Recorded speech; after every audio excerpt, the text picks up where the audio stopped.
পরিচয় করিয়ে দিই। ও আমার হাজবেন্ড অনিক মাহমুদ আর ও আমার ফ্রেন্ড মেঘলা। অবশেষে মেঘলা এবং অনিক মুখোমুখি। মেঘলা কি জেনে যাবে যে অনিক তাকে লুকিয়ে দ্বিতীয় বিয়ে করেছে? আর সত্যটা জানার পর মেঘলার প্রতিক্রিয়া কি হবে? হ্যালো বন্ধুরা, আসসালামু আলাইকুম। আশা করি ভালো আছো। আজকের ভিডিওতে আমরা আলোচনা করব গরিব ঘরের রাজপুত্র নাটকের 9 নম্বর পর্বের বড় আপডেট, গল্পের নতুন টুইস্ট এবং রিলিজ সংক্রান্ত সব তথ্য। তাই ভিডিওটি শুরু থেকে শেষ পর্যন্ত মনোযোগ দিয়ে দেখুন। আর ভিডিওটি ভালো লাগলে অবশ্যই একটি লাইক দিয়ে চ্যানেলটি সাবস্ক্রাইব করে বেল আইকনটি বাজিয়ে দিবেন। তো বন্ধুরা, আগামী পর্বে আমরা দেখতে পারি একটি বড় ধামাকা, কারণ এই পর্বে অবশেষে মেঘলা এবং অনিক সরাসরি মুখোমুখি হবে।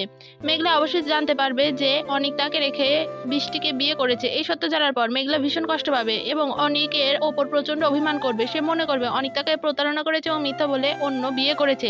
সবকিছু জানার পরে মেঘলা সেখান থেকে চলে আসবে আর বৃষ্টির সামনে অনিক অচেনা হওয়ার ভান করবে, কিন্তু ভেতরে ভেতরে সে খুবই কষ্ট পাবে। অন্যদিকে অনিক বারবার চেষ্টা করবে মেঘলাকে বোঝানোর যে সে বাধ্য হয়ে এই বিয়ে করেছে, কারণ তার বাবার অপারেশনের জন্য টাকা জোগাড় করার জন্যই সে বৃষ্টিকে বিয়ে করতে হয়েছে। এদিকে গল্প আসতে যাচ্ছে বড় টুইস্ট। আমরা দেখতে পাবো রাতুল ধীরে ধীরে অনিকের একটি বড় ফাঁদে পা দিতে শুরু করবে। রাতুলের এমন কিছু গোপন তথ্য বা নতুন কোনো সিক্রেট জানতে পারবে যার মাধ্যমে সে অনিকের ফাঁদে পুরোপুরি পড়ে যাবে। ধীরে ধীরে ধীরে রাতুল অনিকের জালে জড়িয়ে পড়বে আর এখান থেকেই শুরু হবে গল্পের নতুন সংঘাত। বর্তমান আপডেট অনুযায়ী আজ থেকে 3-4 দিনের মধ্যে, অর্থাৎ আগামী মঙ্গলবার গরিব ঘরের রাজপুত্র নাটকের 9 নম্বর পর্বটি রিলিজ হওয়ার সম্ভাবনা আছে। তাই বন্ধুরা, ধামাকাদার পর্বটি কেউ মিস করবেন না। আর যদি আপনারা চান নতুন এপিসোডের আপডেট সবার আগে পেতে, তাহলে এখনই আমাদের চ্যানেলটি সাবস্ক্রাইব করুন এবং ভিডিওতে লাইক করুন। কমেন্ট করে জানান আপনাদের মতে মেঘলা অনিককে ক্ষমা করবে।